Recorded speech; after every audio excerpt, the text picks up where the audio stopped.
Hello everyone, I am मेघना and I am a dietitian. Happy women's day. और women's day की आपको बहुत सारी शुभकामनाएं। हम सब सेलिब्रेट कर रहे हैं वुमेंस डे, लेकिन आज मैं आपको एक ऐसे टॉपिक के साथ आई हूँ कि जिसे हमें बात करनी बहुत ज़रूरी है।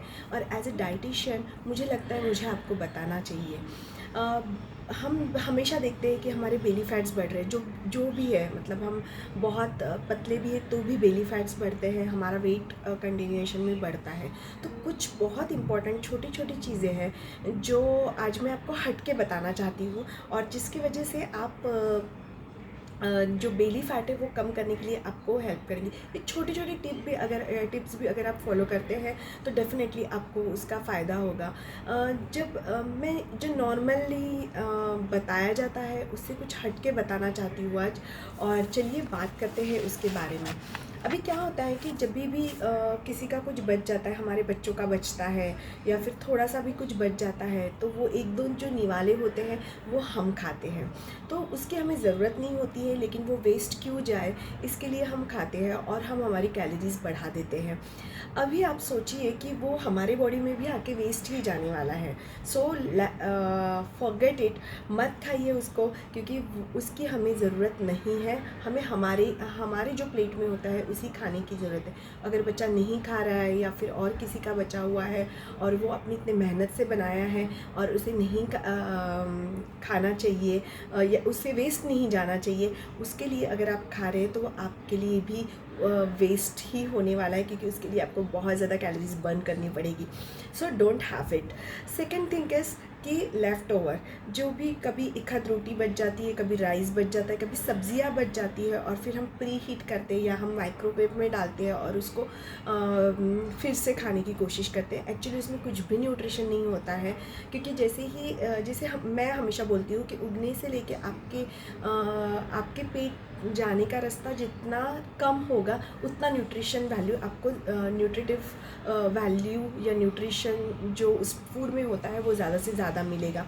तो अगर आप जब कुकिंग होती है, मतलब रॉ में जितने न्यूट्रिएंट्स होते हैं वो थोड़े से कुक में डिस्ट्रॉय होते हैं, फिर वो जितनी देर रहते हैं उतनी देर उसकी न्यूट्रिटिव वैल्यूज़ कम होती है। तो इसलिए आपको फ्रेश फूड खाना है। लेफ़्ट ओवर है उसको फेंक दीजिए, क्योंकि इसमें सिर्फ कैलोरीज है, कुछ एनर्जी है, बट उसमें कुछ भी न्यूट्रिएंट्स नहीं है, और जो बहुत ज़रूरी होता है, क्योंकि आप जो भी खाना खाते हैं वो क्वालिटी उसकी अच्छी होनी चाहिए, ना कि क्वांटिटी। सो याद रखिए कि हमें लेफ़्ट ओवर कुछ भी नहीं खाना है, ना घर के फैमिली को किसी को खिलाना है, ना खुद को खाना है। Third thing is parties. कभी हम पार्टीज़ में जाते हैं या हमारे घर में कभी पार्टीज़ होती है जो हाई कैलोरी फूड होता है, और क्या होता है जो बच जाता है तो हम वहाँ से टिफ़िन में भर के लेके आते हैं, या तो फिर हमारे घर में होगा तो हम दूसरे दिन वो खाते हैं। मत खाइए, क्योंकि वो बहुत हाई कैलोरीज है। अगेन उसमें न्यूट्रिटिव वैल्यूज़ कुछ भी नहीं है, और वो टेस्टी होता है डेफिनेटली, क्योंकि बहुत अच्छे से बनाया जाता है, ऑयल ज़्यादा डाला जाता है।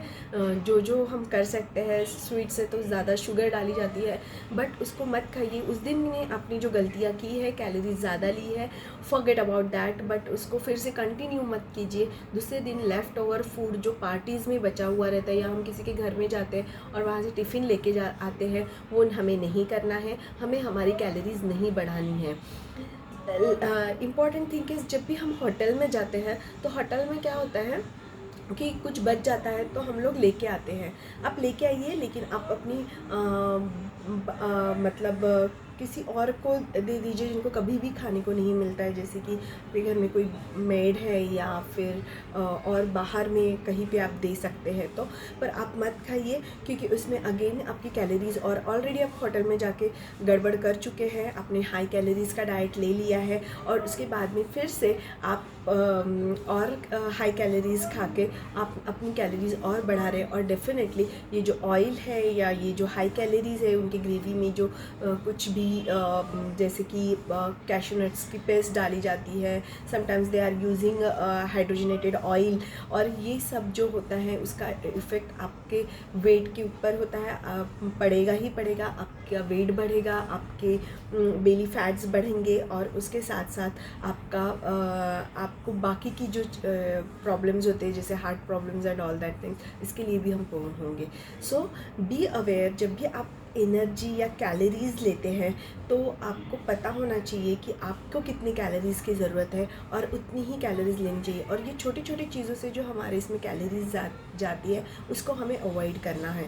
वैसे ही जैसे कि हम चाय, अगर आप चाय बहुत ज़्यादा पी रहे हैं तो और हर टाइम आप हाफ़ टी स्पून भी शुगर डालते हैं तो देखिए आप दिन भर में कितनी कैलोरीज़ का इंटेक्स बहुत ज़्यादा कर रहे हैं। सो कॉफ़ी और अगर आप टी ले रहे हैं तो कोशिश कीजिए कि वो विदाउट शुगर हो, लेकिन अगर ले भी रहे तो बहुत मिनिमम शुगर आप उसमें डालें ताकि आपके कैलोरीज़ कट डाउन हो जाए। जब भी हम मंचिंग करते हैं तो जिसमें शुगरी चीज़ें होती है वो ना करके, जैसे कि रोस्टेड चना है या रोस्टेड पीनट्स है, ये ऐसी चीज़ें, या रोस्टेड मखाना है, मुरमुरा है, वो चीज़ें ज़्यादा खाएं जिसमें कैलोरीज़ कम हो और आपको आपको जल्दी से हंगर पैंग्स भी वो नहीं दे।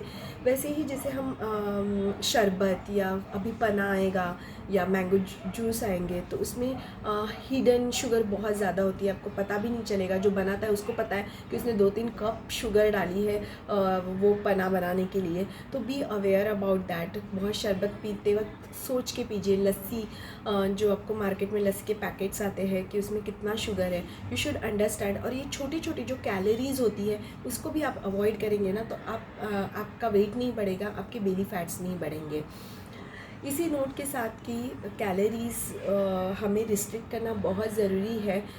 हमारे एज के साथ हमारा फैट परसेंटेज बढ़ता है और उसको अगर कंट्रोल करना है तो ये छोटे छोटे टिप्स हमें सही में फॉलो करनी चाहिए। नमस्ते, धन्यवाद।